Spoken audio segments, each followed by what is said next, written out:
वास्तू रविराज वास्तू संस्कृती या विशेष कार्यक्रमामध्ये आपल्या सगळ्यांचं पुन्हा एकदा स्वागत। सर, ब्रेकवर जाण्यापूर्वी जसं मी म्हटलं की वास्तुशास्त्राचा आपल्या जीवनशैलीवर सुद्धा परिणाम होत असतो। तर कसं असतं, आपण 30 जीवनशैली सारखी करत असतो तर आपल्याला त्याचा कंटाळा आलेला असतो, आपल्याला बदलती जीवनशैली हवी असते। तर हे कसं काय साध्य होऊ शकतं, असं सुद्धा वास्तुशास्त्राच्या माध्यमातून काही होऊ शकतं का? म्हणजे इथे एक गोष्ट लक्षात घे की मी नेहमी एक वाक्य सतत त्याचा उल्लेख करत असतो, प्रसन्न वातावरणात प्रसन्न मानसिकता। आणि वास्तुशास्त्र बेसिकली निसर्ग शक्तीच्या माध्यमातून तुमच्या वास्तूमध्ये प्रसन्न वातावरण निर्माण करत असतो। आणि ऑटोमॅटिकली एक लक्षात घे की जर तुझ्या घरामध्ये सकाळची सूर्यकिरण किंवा सूर्यप्रकाश चांगला येत असेल तर ऑटोमॅटिकली तुझ्या वास्तूमध्ये पॉझिटिव्ह एनर्जी निर्माण होण्याला एक वाव मिळतो। पण जर तुम्ही सकाळी सगळे दार खिडक्या पडदे बंद करून ठेवले असते, ऑलरेडी तुमची नॉर्थ ईस्ट बंद आहे आणि जो काय बाकीचा दक्षिण पश्चिम भाग आहे तिथे सुद्धा जर पडदे लावून ठेवलेत आणि नॅचरल लाईट जर तुमच्या घरात येऊ दिला नाही तर ऑटोमॅटिकली कुठेतरी ते प्रसन्न वातावरण, आणि मग जर प्रसन्न वातावरण नसेल तर त्या माणसाला मरगळ येणं हे स्वाभाविक आहे। हीच गोष्ट कुठेतरी अनेक ऑफिसेसमध्ये एक तर प्रचंड मोठ्या प्रमाणावर तिथे कागद आणि सामान एवढं तिथे म्हणजे कंजस्टेड झालेलं असतं की त्या कंजस्टेड वातावरणामध्ये सुद्धा माणसाची असलेली क्रियाशक्ती ही कमी होते। दुसरी गोष्ट एक लक्षात घे की प्रत्येक माणसाला काहीतरी नवीन व्हॅरिएशन हवं असतं, पण प्रॅक्टिकली हे शक्य आहे का? नाही। आज मला सांग की मी एक बेसिकली मी माझं करिअर, मी वास्तुशास्त्र हे माझं करिअर निवडलं, तर मला माझ्या वास्तुशास्त्रातच आणखी नवीन किंवा काहीतरी इनोव्हेटिव्ह क्रिएटिव्ह काहीतरी केलं पाहिजे। मी म्हणेन मी उद्या मी फिल्म इंडस्ट्रीत जाईन, परवा त्याच्यात जाईन, असं शक्य आहे का? तर त्यामुळे एक तो सेन्सिबल विचार करणं, पण आपल्या आहे त्या क्षेत्रात काम करताना प्रसन्न वातावरण, प्रसन्न मानसिकता, मग एक म्हणजे हवा प्रकाश याचं एक संतुलन। दुसरी गोष्ट, तुझ्या घरामध्ये काही आध्यात्मिक कार्य किंवा काही स्तोत्र मंत्र होणं किंवा मग काहीतरी तुमच्या घरात त्या तशा प्रकारच्या मंत्रांच्या सीडी वगैरे त्या तुम्ही वाजवल्या पाहिजे।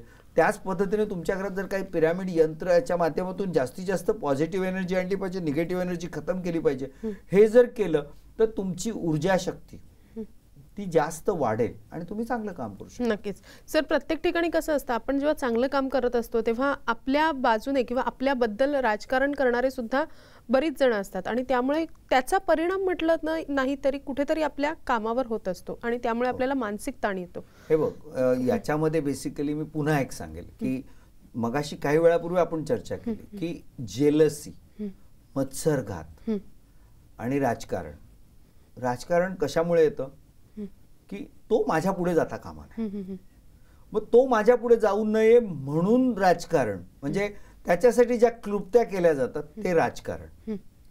म्हणजे याचाच अर्थ कुठेतरी तो मत्सर, जेलसी हा सगळ्यात महत्वाचा भाग आहे आणि त्याचा संबंध वायव्य दिशेशी, नॉर्थ वेस्ट।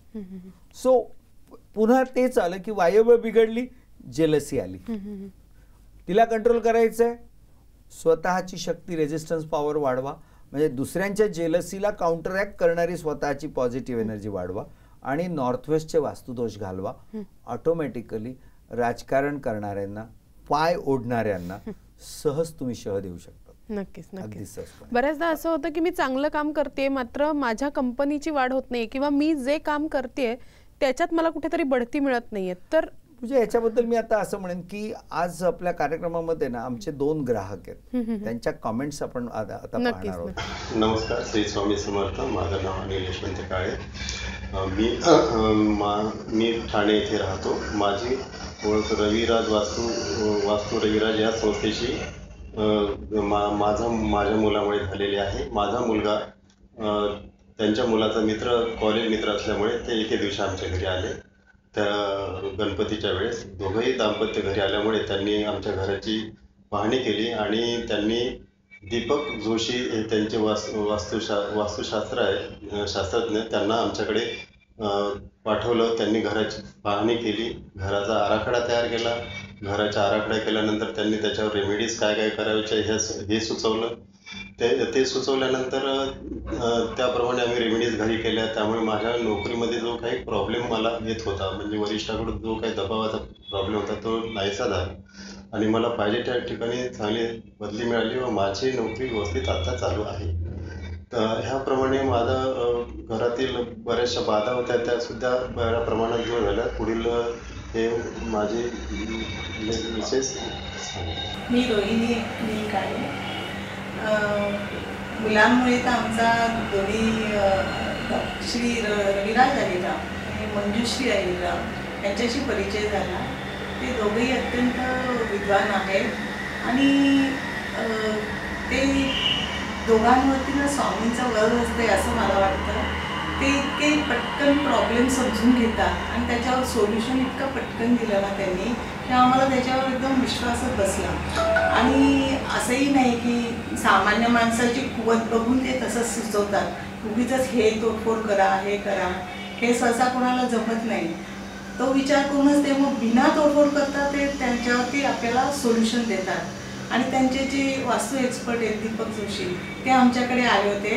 त्यांनीच पाहणी करून आम्हाला आराखडा काढून दिला.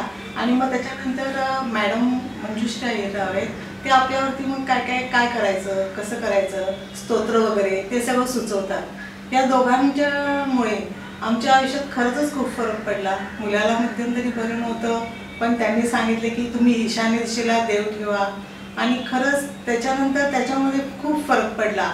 म्हणजे डॉक्टरवर होणारा अनाठाई खर्च टळतो आणि आपल्याला होणारा मानसिक त्रास, शारीरिक त्रास सगळं वाचतो.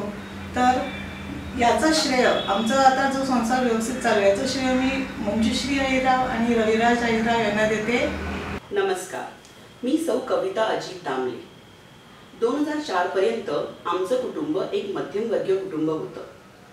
त्यावेळी सासूबाईंच्या तब्येतीच्या तक्रारी जरा जास्तच वाढू लागल्या, म्हणून विचार मनात आला की वास्तुदोष आहे का हे बघूया. वास्तुशास्त्र आमच्या आयुष्यात 2004 पासून आहे. हेही शास्त्र करून पाहूया असा मनात विचार आला आणि निर्णय घेतला.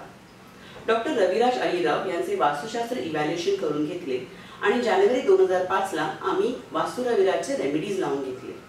आमच्या आधीच्या घराचा मुख्य दरवाजा दक्षिणेमध्ये आहे, पण रेमेडीज लावून घेतल्यामुळे त्याचा त्रास झाला नाही. आम्हाला सगळं काही नीट झालं.